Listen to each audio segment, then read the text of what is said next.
Welcome, travelers, to another cozy evening with Snug as a Bug. Tonight, we embark on a journey through ancient Europe, where acts of courage shaped history. Get ready to experience 3 thrilling adventures from the past. First, we travel to ancient Britain, where Boudica, the fearless warrior queen, rises against the might of the Roman Empire.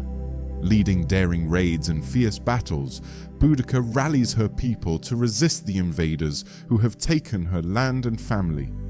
Her unyielding determination and courage make for an unforgettable tale of defiance. Next, we head to Alesia, where Vercingetorix, the proud leader of the Gauls, stands against Julius Caesar. Despite being surrounded by Roman forces, Vercingetorix employs bold strategies to protect his people and challenge his formidable opponent. This story is one of clever tactics, fierce battles, and the indomitable spirit of the Gauls. Finally, we venture into the ancient forests of Europe, where mystical Druids use the forces of nature to defend their sacred lands. The Romans, confident in their strength, find themselves up against powerful magic and enchanted woods. This adventure is filled with mysterious rituals, ancient spells, and the fierce defense of the sacred groves. Let these ancient tales guide you gently into a place of peace, as the soft sounds of this historical world carry you closer to sleep. But before we begin, close your eyes and let yourself drift to the edge of a vast, ancient landscape. Before you stretches the boundless land of Britain, where rolling hills and deep forests embrace the horizon, and across the channel lies the mystic realm of Gaul. The twilight sky above glows in shades of deep, velvety blue, scattered with countless stars twinkling like the dreams of those who've walked here before. Breathe in the cool night air, tinged with the earthy scent of wild herbs, rosemary and thyme, mingling with the fresh dewdrops settling on the grass. Ahead, clusters of glowing campfires dot the landscape like beacons of hope and unity, each flame a quiet testament to the courage of those gathered here. Around the fires, you hear soft murmurs, quiet prayers, the rustle of armor, and the hum of something ancient and powerful coursing through the earth beneath you. Feel a calm, quiet resolve settle deep within your heart, as if you, too, belong to this time, connected across centuries to the lives and spirits that shaped these lands. Let this feeling wrap around you, a cloak of gentle strength, as whispers of history begin to rise like the soft murmur of a distant sea, guiding you into the first of these ancient tales. Now, dear traveler, you stand on the brink of an unforgettable journey. Let your mind relax and open to the wonders that lie within these epic tales.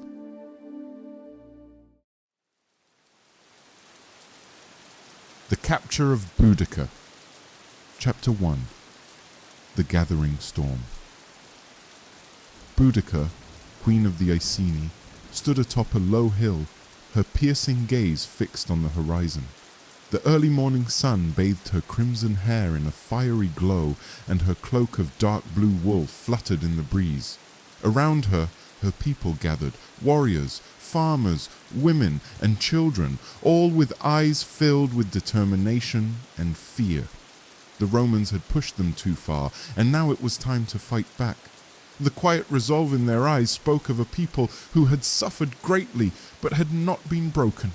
They were united by a shared purpose, bound by the injustice they had endured, and their hearts burned with the fire of rebellion. Boudica turned to her commanders, her eyes fierce. "We have endured enough," she said, her voice steady but filled with emotion.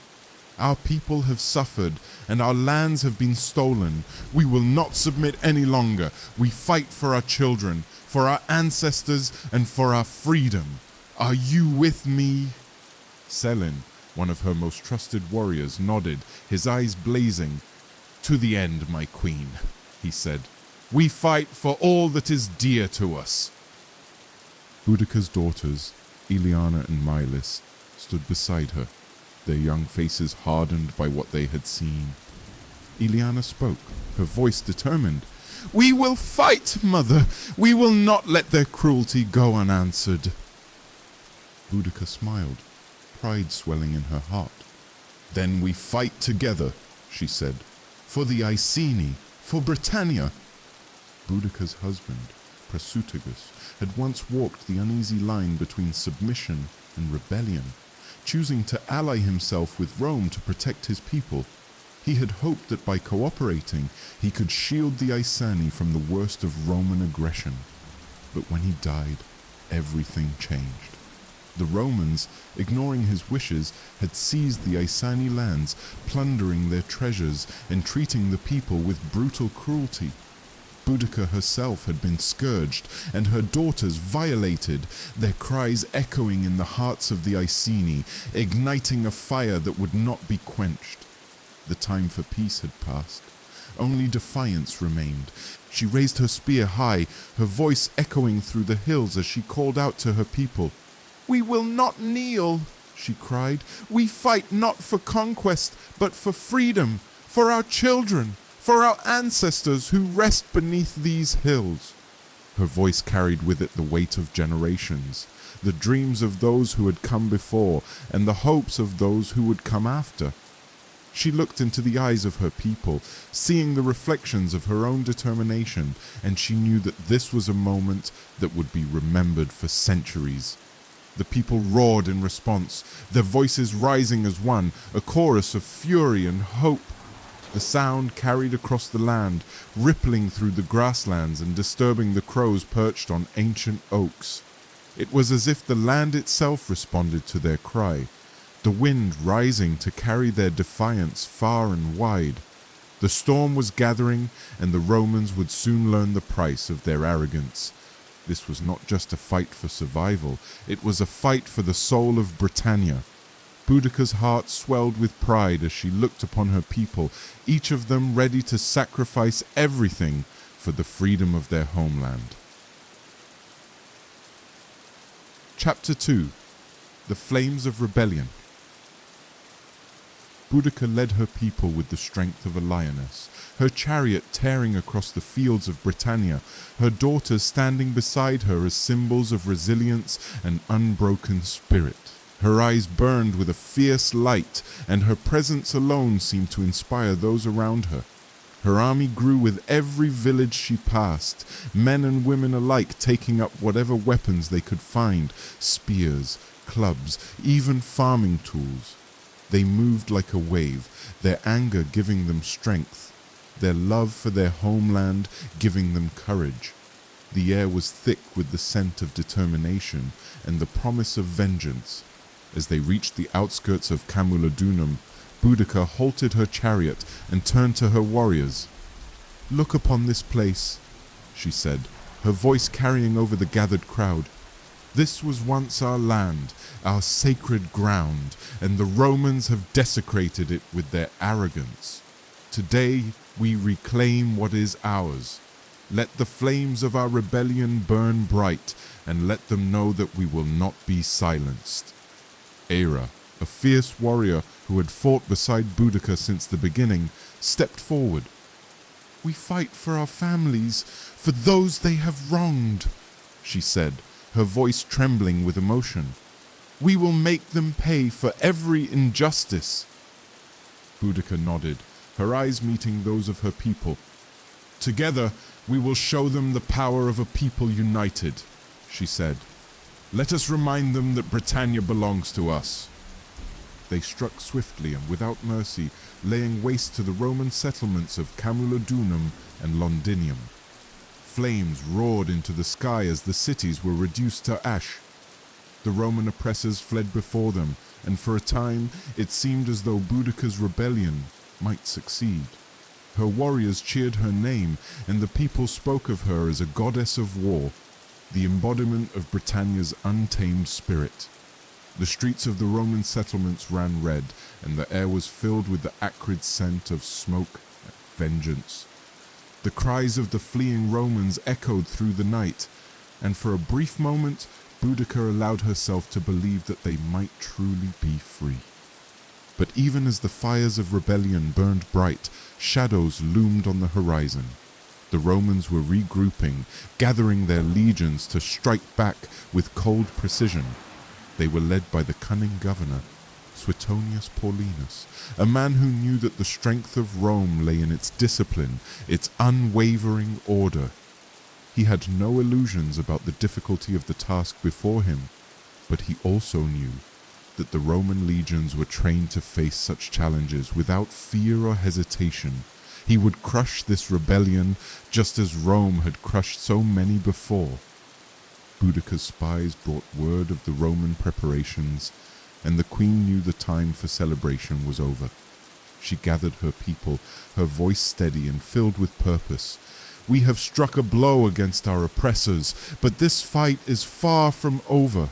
The Romans come for us, and we must be ready to meet them. We fight not only for ourselves, but for every village, every child, every sacred grove that Rome seeks to destroy." Her words filled her people with renewed determination, their eyes glinting with the light of defiance. They knew that the road ahead would be difficult, but they were ready to face whatever came. The spirit of Britannia was not easily broken. Chapter 3. The Clash at Watling Street. The two forces met at Watling Street, a narrow valley flanked by dense woods. Boudica's warriors vastly outnumbered the Romans, but the Romans had chosen their ground well. They stood in a tight formation, shields locked, spears at the ready, a wall of iron that seemed unbreakable. The valley was eerily quiet. The only sound, the rustling of leaves in the breeze, as if nature itself held its breath. The tension in the air was palpable, and even the birds had fallen silent, sensing the impending clash. Boudica rode along the lines of her people, her voice ringing out above the clash of weapons and the cries of the wounded. "This is our land!" she shouted. "We fight for our freedom, for our children, and for the spirits of our ancestors." Her people roared in response, their voices echoing through the valley. It was a moment that seemed to transcend time, the echoes of countless generations joining their cries. The ground beneath them seemed to tremble with the weight of their resolve, and the air was charged with the energy of their defiance. Boudica turned to her daughters, her voice softening. "Maelis, Aeliana, stay close to me," she said. "Today we show them our strength. Today we fight as one." Maelis nodded, her face set in determination. "We will not let them break us, mother," she said. "We fight for all that we are." Boudica's eyes glistened with pride. "Yes, my brave ones," she said. "No matter what happens, remember that we fight for our people, for our land, and for the freedom of our souls." The Iceni charged, their fury driving them forward like a raging storm. They crashed against the Roman lines, but the disciplined legionnaires held their ground. Again and again, the Britons surged forward, but the Romans did not break. The narrow valley worked against the Iceni, their numbers becoming a hindrance as they struggled to maneuver. The Romans, with their superior tactics and armor, began to push forward, their shields forming an impenetrable wall. The clash of metal and the cries of battle filled the air, a cacophony of chaos that seemed to stretch on endlessly. Boudica fought at the front, her spear flashing in the sunlight, her voice urging her people on. Her daughters fought beside her, their faces set in grim determination. But as the hours wore on, it became clear that the tide was turning against them. The Romans, relentless and methodical, began to cut down the Britons, their disciplined ranks advancing step by step. The cries of the wounded filled the air, and the once hopeful charge began to falter. The ground beneath them was slick with blood, and the weight of exhaustion began to press down on them. The valley became a place of chaos. The ground littered with the fallen, the air thick with dust and the metallic scent of blood. Boudica's heart pounded as she saw her warriors begin to fall back, their courage waning in the face of the Roman onslaught. She knew that they could not hold much longer, that the dream of freedom was slipping away from them, yet she refused to give in to despair. She fought on, her voice hoarse from shouting, her body aching from the strain of battle. The faces of her daughters beside her, their unwavering resolve, gave her the strength to continue, even as hope began to fade. Chapter 4. The Fall of the Warrior Queen. Boudica knew the battle was lost, but she refused to be captured. She would not allow herself to be paraded through the streets of Rome as a trophy, her spirit broken for the amusement of her enemies.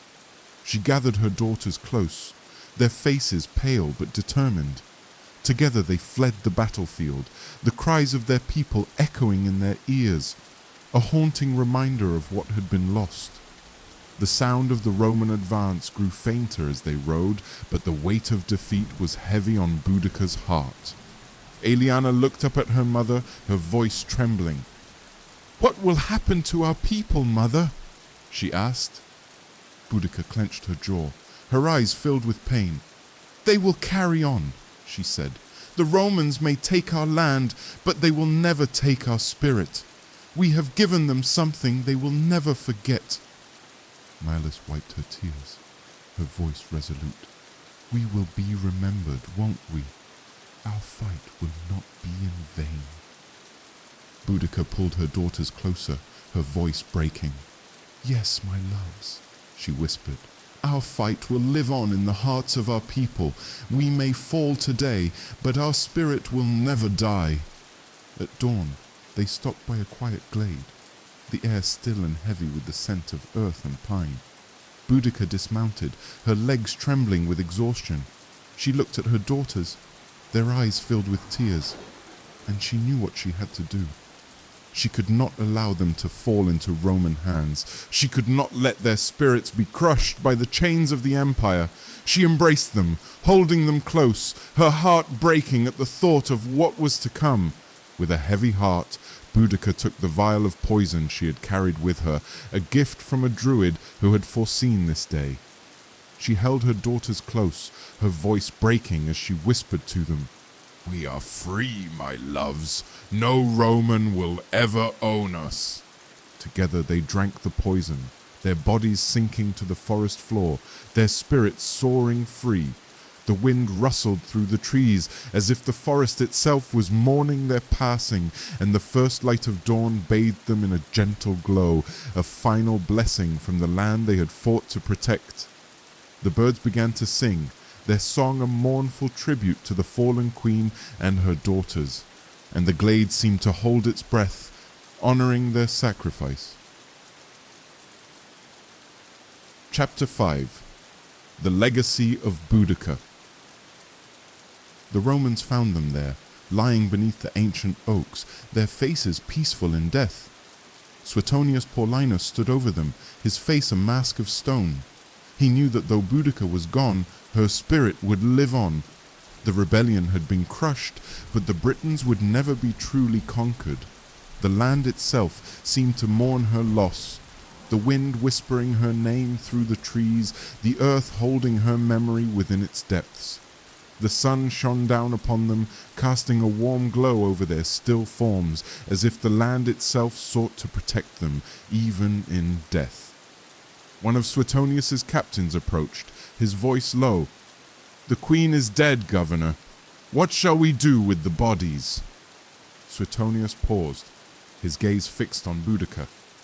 "Leave them," he said. "Let the people see their queen one last time. Let them remember her courage." The captain hesitated, then nodded. "They will remember her, governor. She fought until the very end." Suetonius turned away, his face unreadable. "Yes," he said quietly, "and that is what makes her dangerous, even in death." And so, the story of Boudica, the warrior queen who defied Rome, became a legend. Her courage, her love for her people, and her unbroken spirit would be remembered for generations. Her name would be whispered by the fireside, her story told to children as they drifted off to sleep. A reminder that even in the face of overwhelming power, the human spirit can remain unbroken. Her defiance would inspire others, her sacrifice a beacon of hope for those who face the tyranny of Rome in the years to come. The people of Britannia would remember her as the embodiment of their resistance, a symbol of the unyielding strength that lay within them all.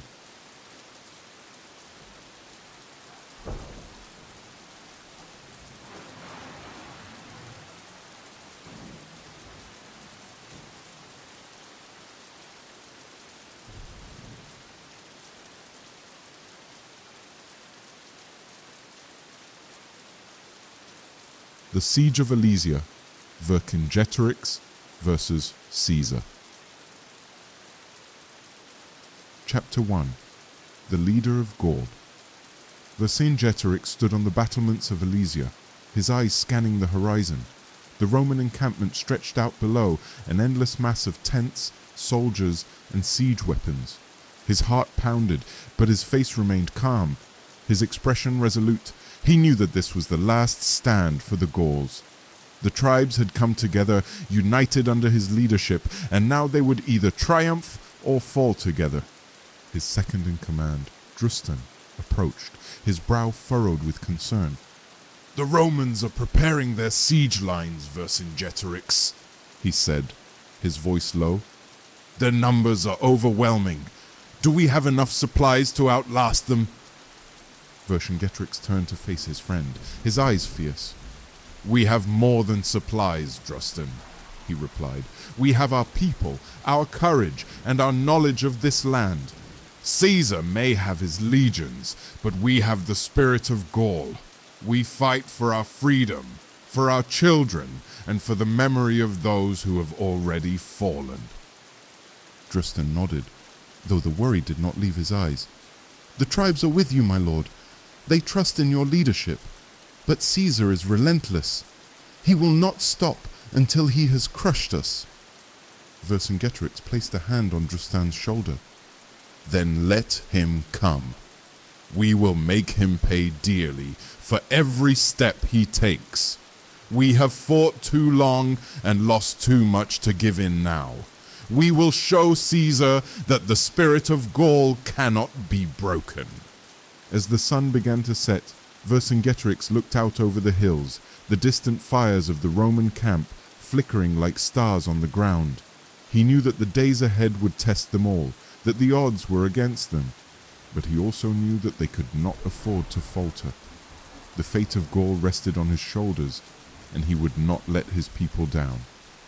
He turned back to Druid, his voice steady. "Gather the commanders. Tonight we plan our defenses. We must be ready for whatever Caesar throws at us. Every rock, every tree, every inch of this land is ours, and we will use it to our advantage." Druid's eyes lit with determination. "Yes, my lord, the men will be ready." Vercingetorix nodded, his gaze returning to the horizon. "Good. We fight not just for ourselves, but for every tribe that has suffered under Rome's yoke. We will show them that Gaul is not theirs to take." As night fell, the commanders gathered in a small, dimly lit room within Alesia. The air was thick with tension, and the flickering torchlight cast long shadows on the walls.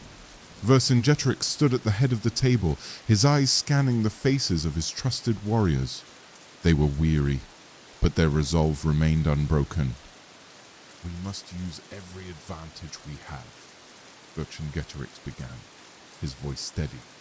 "The Romans are disciplined, but they do not know this land as we do. We will use the terrain to our advantage.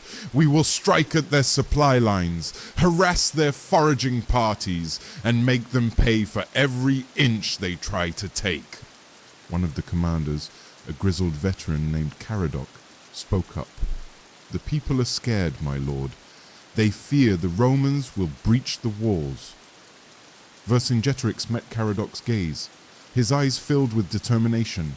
"They have every right to be scared, but fear can be a powerful ally. It can drive us to fight harder, to protect what is ours. We will not let the Romans take Alesia. We will stand and we will fight no matter the cost."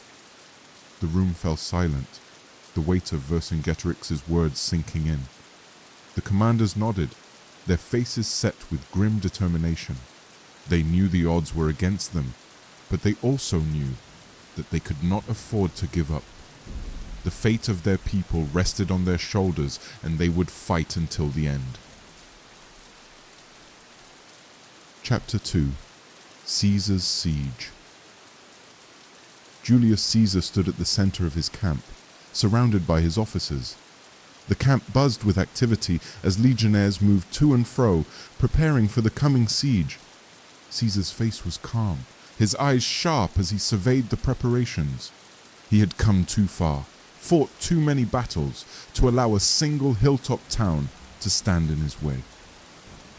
"The fortifications are almost complete, General," said Labienus, one of Caesar's most trusted lieutenants.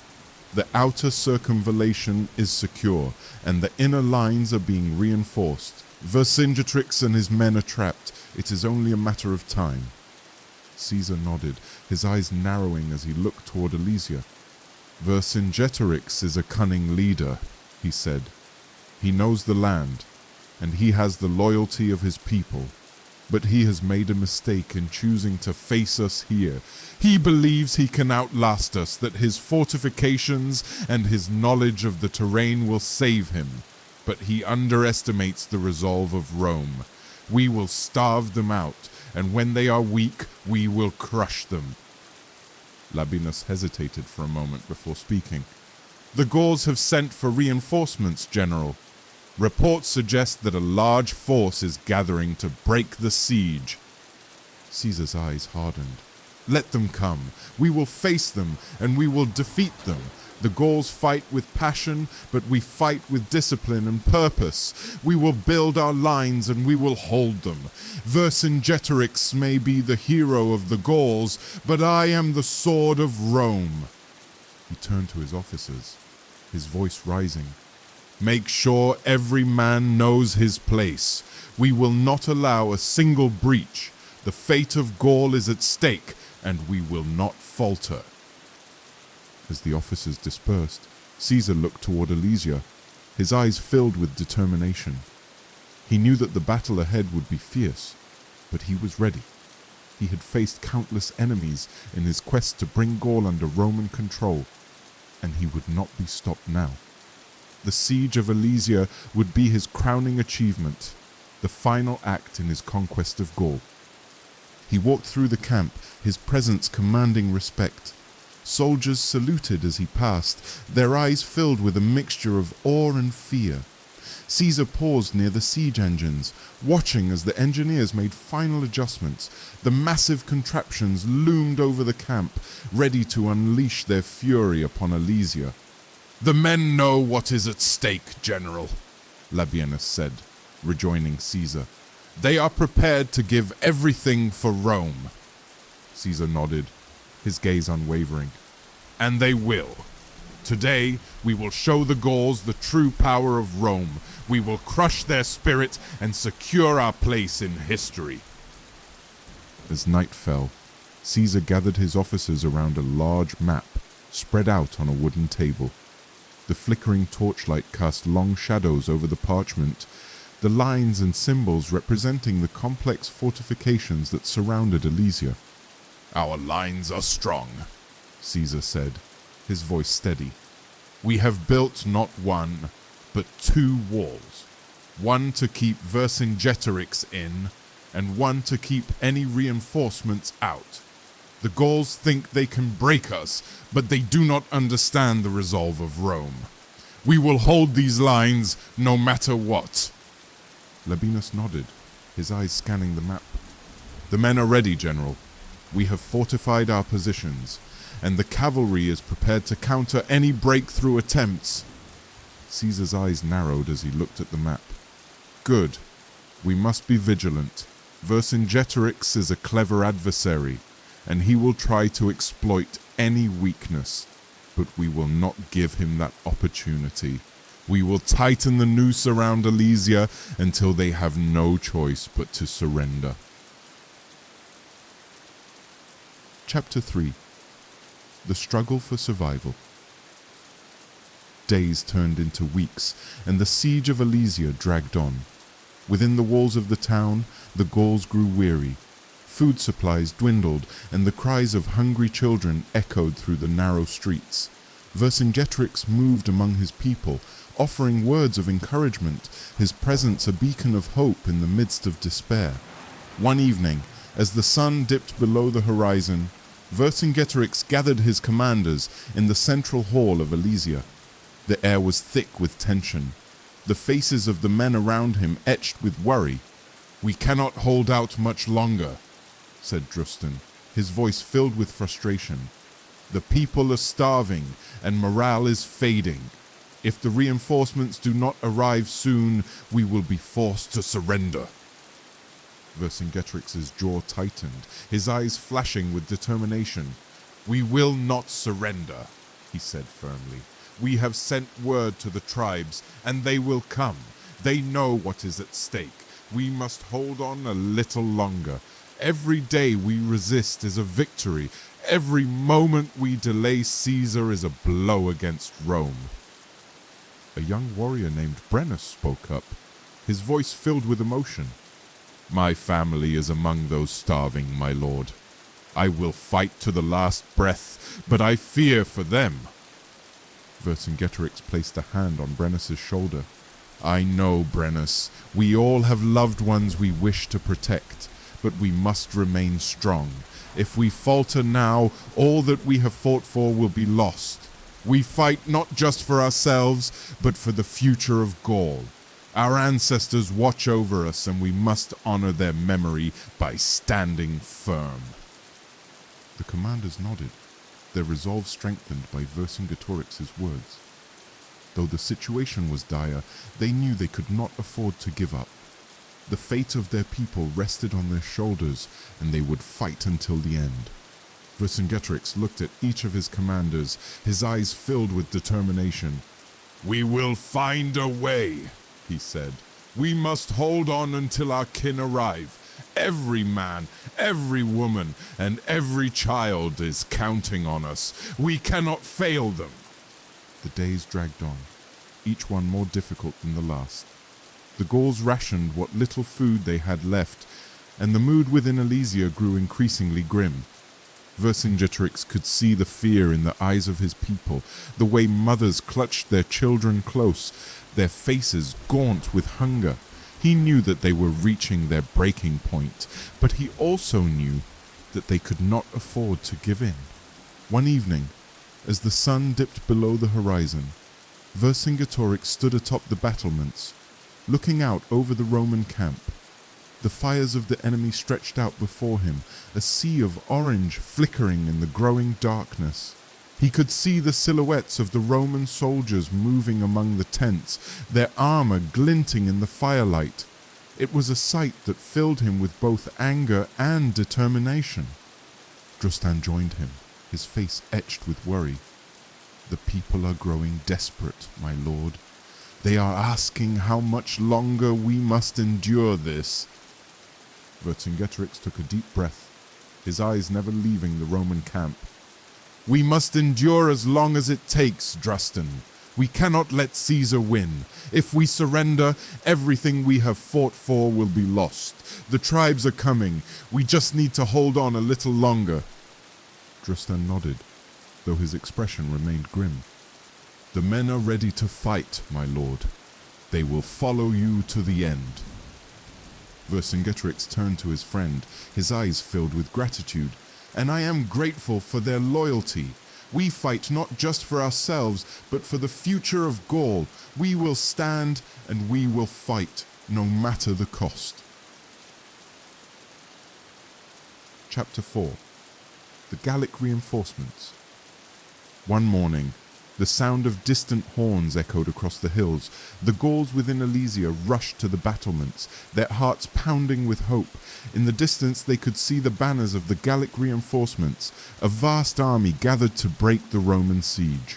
Cheers erupted from the walls, the people's spirits lifted by the sight of their kin coming to their aid. Vercingetorix stood among them, his eyes filled with a mixture of hope and determination. He turned to Drustan, who was by his side. "Our brothers have come," he said, his voice thick with emotion. We are not alone in this fight. Together, we can drive Caesar back. Drustan's eyes glistened with relief. It is a sight for sore eyes, my lord. The tribes have answered our call. Now we have a chance.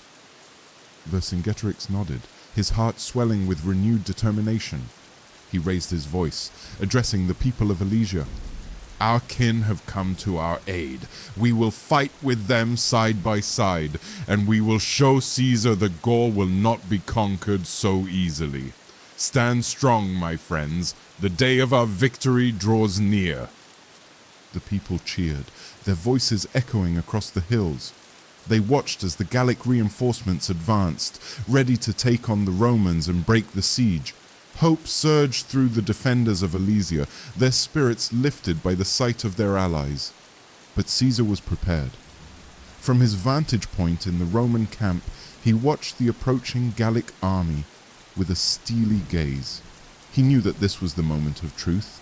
The reinforcements would either break his lines or be broken themselves, and the outcome would determine the fate of Gaul. Labienus, Caesar called, his voice calm, despite the tension in the air.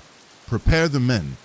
The Gauls are coming to break the siege, but they will find that we are ready for them.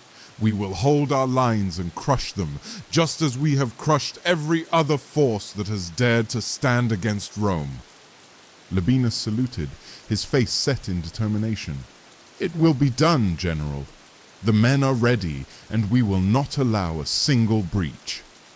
Caesar nodded, his eyes fixed on the advancing banners of the Gallic reinforcements. This is the moment, Labienus. The fate of Gaul rests on what happens here today. We must be strong, and we must be relentless. The Gauls fight for their freedom, but we fight for the glory of Rome. The Romans moved swiftly, reinforcing their lines and preparing for the impending clash. The air was thick with anticipation, both sides knowing that the coming battle would decide the outcome of the siege. Vercingetorix watched from the battlements, his heart pounding as he saw the Gallic reinforcements engage the Roman lines. The clash of weapons and the cries of battle filled the air, the ground trembling beneath the weight of the struggle.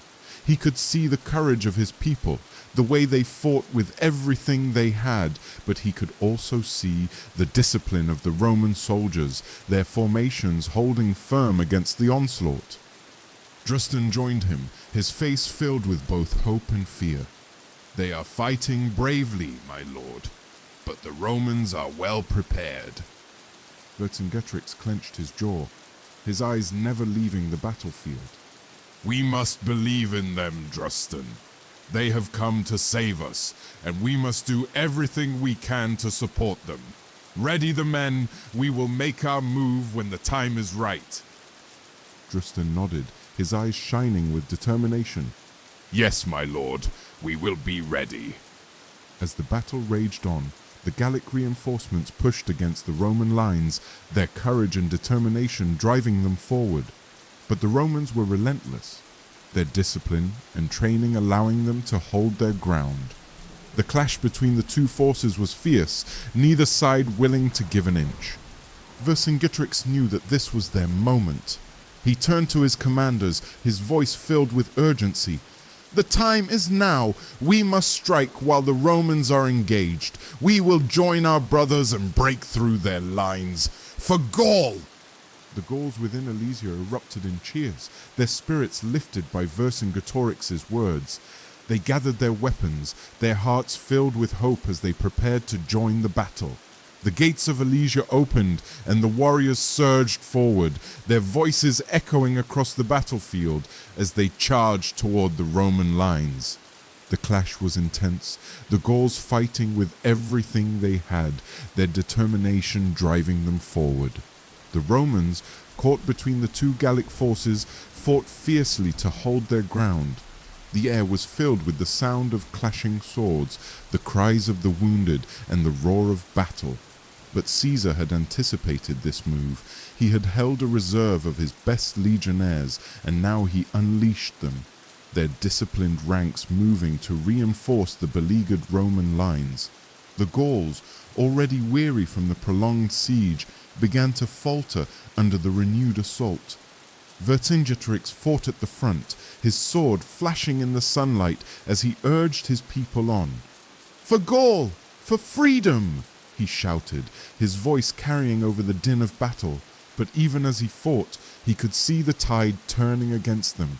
The Romans were too strong, their discipline and numbers overwhelming the exhausted Gauls.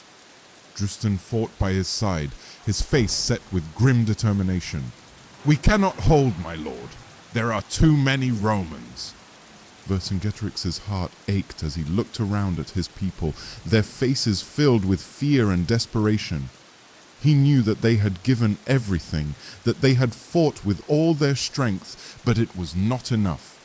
The Romans were closing in, and the fate of Alesia was sealed. Chapter 5. The Surrender of Alesia. The following morning the sun rose over a battlefield, strewn with the fallen. The cries of the wounded echoed across the hills, a haunting reminder of the cost of war. Vercingetorix stood before his people, his head held high despite the weight of defeat that pressed down upon him. He knew what he had to do.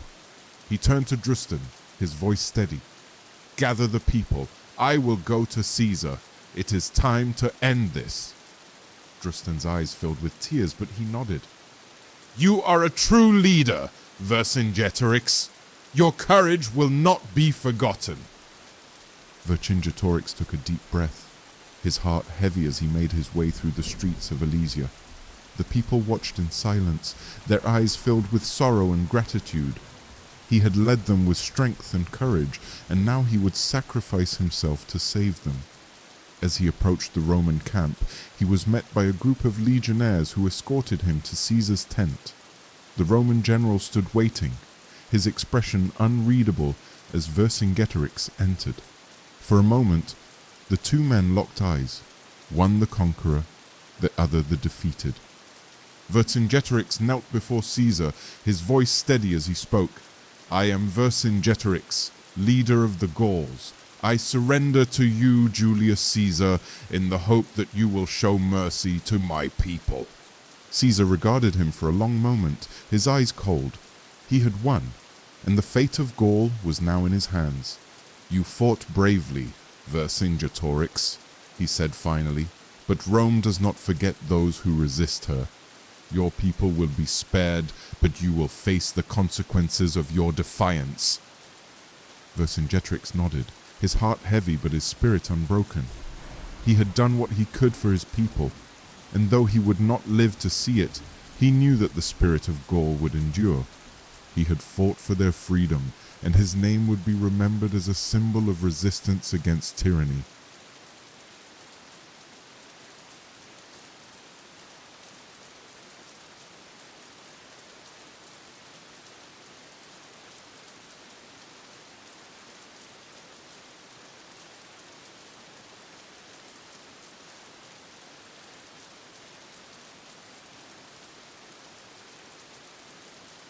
The mystical Druid resistance. Chapter 1. The Sacred Grove. The grove was silent, save for the rustling of leaves in the gentle breeze. In the center of the grove stood a tall figure, his robes of white blending with the dappled sunlight. His name was Eocade, the High Druid, a man whose wisdom was as deep as the forest itself. Around him, other druids gathered, their faces solemn as they looked to their leader for guidance. "The Romans are advancing," Eocade began, his voice low but carrying a weight that commanded attention. "They bring their roads, their cities, and their laws. They seek to tame the land, to strip it of its spirit. But we are the keepers of this land, and we will not let it be conquered." A murmur of agreement passed through the gathered druids. Among them stood Kalia, a young druidess whose eyes burned with fierce determination.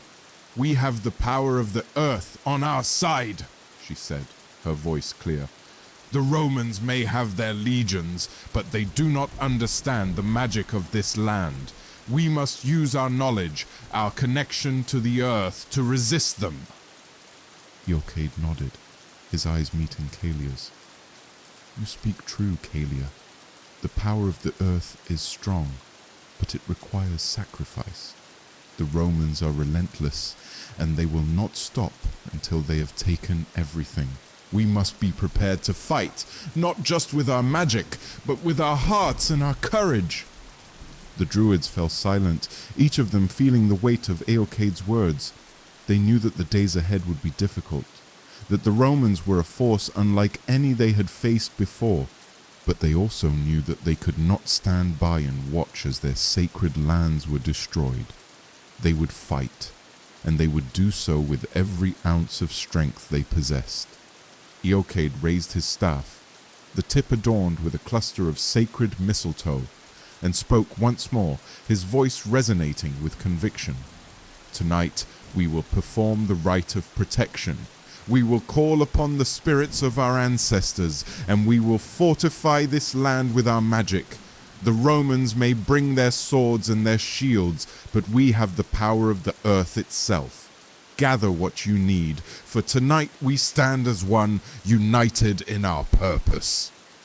The Druids dispersed, moving silently through the grove, each one preparing for the ritual ahead. Kalia lingered, her eyes fixed on Eochaid. "Do you truly believe we can hold them off?" she asked, her voice barely above a whisper. Eochaid turned to her, his gaze steady. "I believe in the power of this land, Kalia. The Romans may think they can conquer us, but they do not understand the spirit of our people. As long as we stand together, we have a chance." Kalia nodded, her resolve hardening. She knew that the path ahead would be fraught with danger, but she was ready to face whatever came. For the land, for her people, and for the sacred grove that had always been their sanctuary. Chapter 2. The Roman Advance. Julius Sabinus, a Roman commander, stood at the edge of the forest, his eyes scanning the dense woods before him. The trees loomed like giants, their branches forming a thick canopy that blocked out the sun. The forest was unlike anything he had seen before, dark, mysterious, and filled with an unsettling sense of being watched. Sabinus turned to his second-in-command, a seasoned centurion named Marcus. "The Druids are in there," he said, his voice filled with a mixture of determination and unease. "Our scouts have reported strange occurrences, men disappearing, traps that seem to spring from nowhere. These Druids are not like any enemy we have faced. They use the forest itself against us." Marcus nodded, his face set in a grim expression. "The men are on edge, sir. They say the forest is haunted, that the Druids command spirits to do their bidding." Sabinus frowned, his jaw tightening. "Spirits or not, we have our orders. The Emperor wants this land, and we will take it. The Druids are using fear against us, but we are Roman soldiers. We do not yield to superstition. Prepare the men. We move at dawn."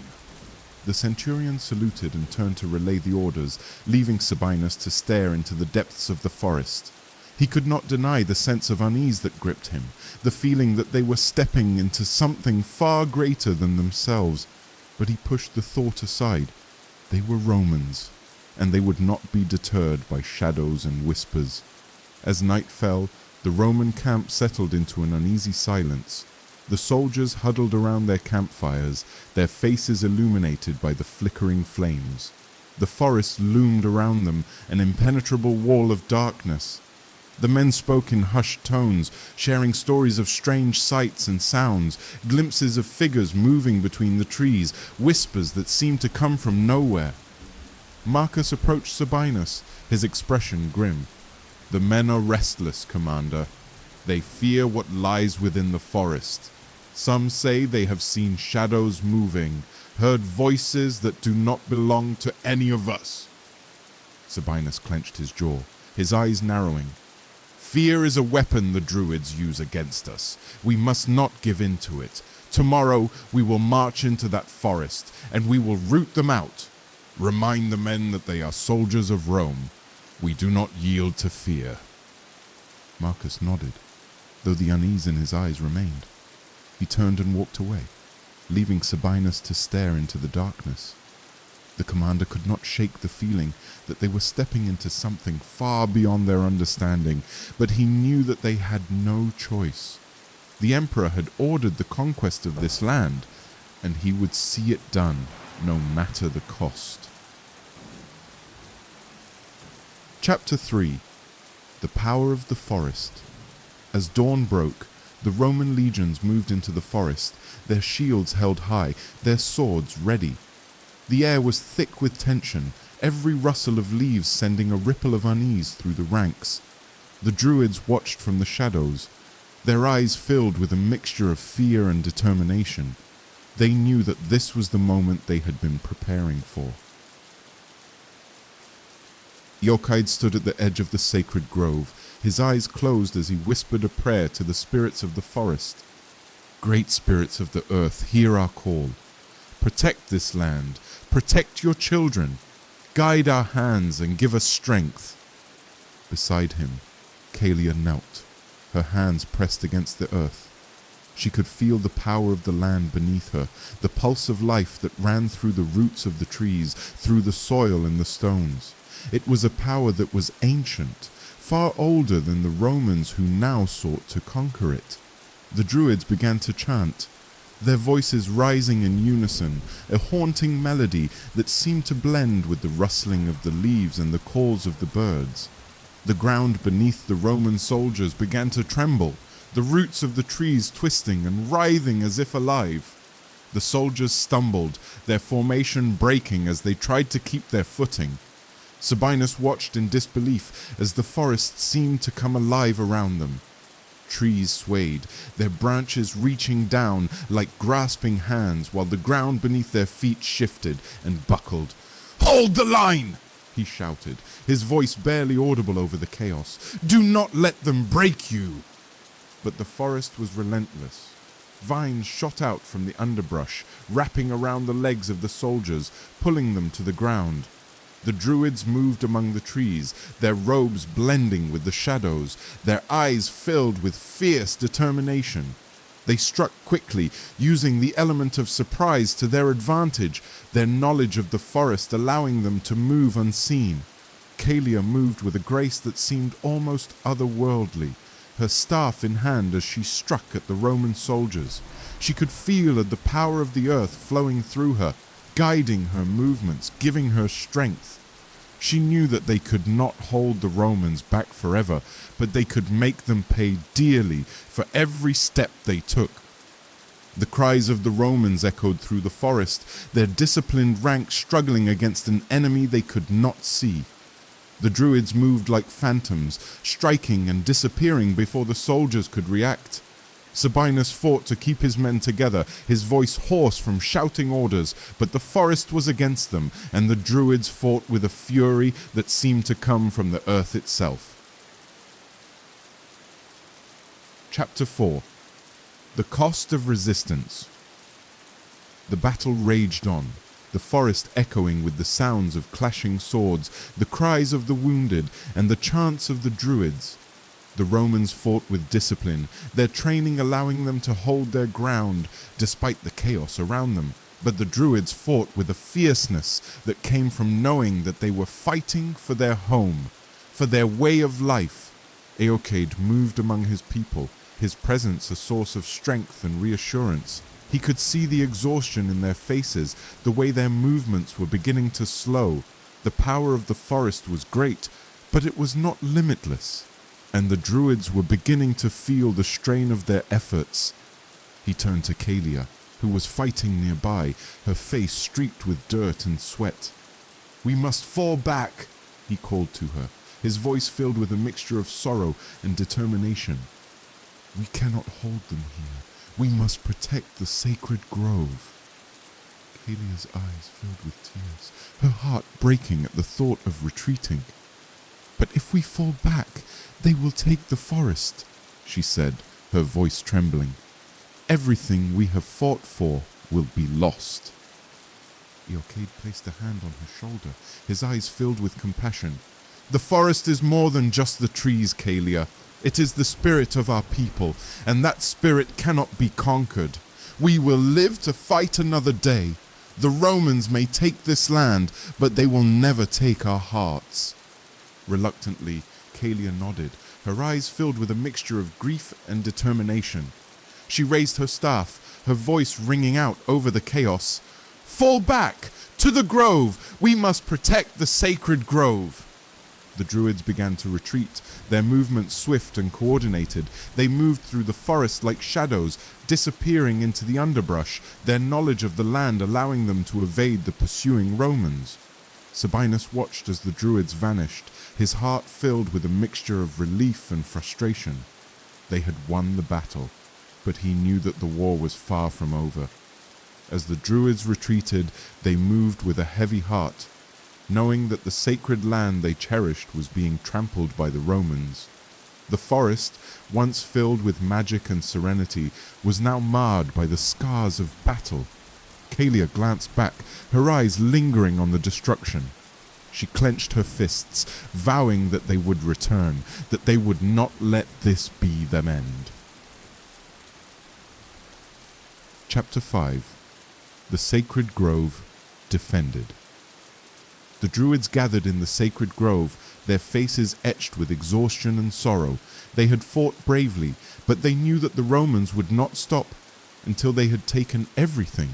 Eochaid stood in the center of the grove, his eyes closed as he reached out to the spirits of the forest, his heart filled with a desperate plea. Great spirits, we have done all that we can. We ask for your protection, for your guidance. Help us to defend this sacred place, to keep the heart of the forest from falling into the hands of those who would destroy it. The air around them seemed to grow still, the leaves no longer rustling, the birds no longer calling.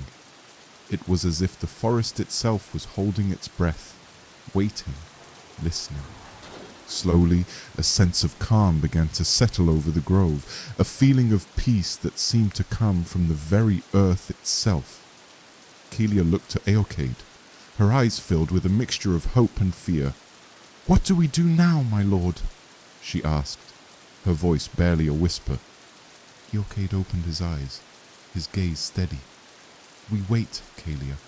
The Romans may come, but they will not find an easy victory here. The forest is with us, and as long as we draw breath, we will not allow this place to fall. We are the keepers of the old ways, and we will fight until our last breath to protect what is sacred."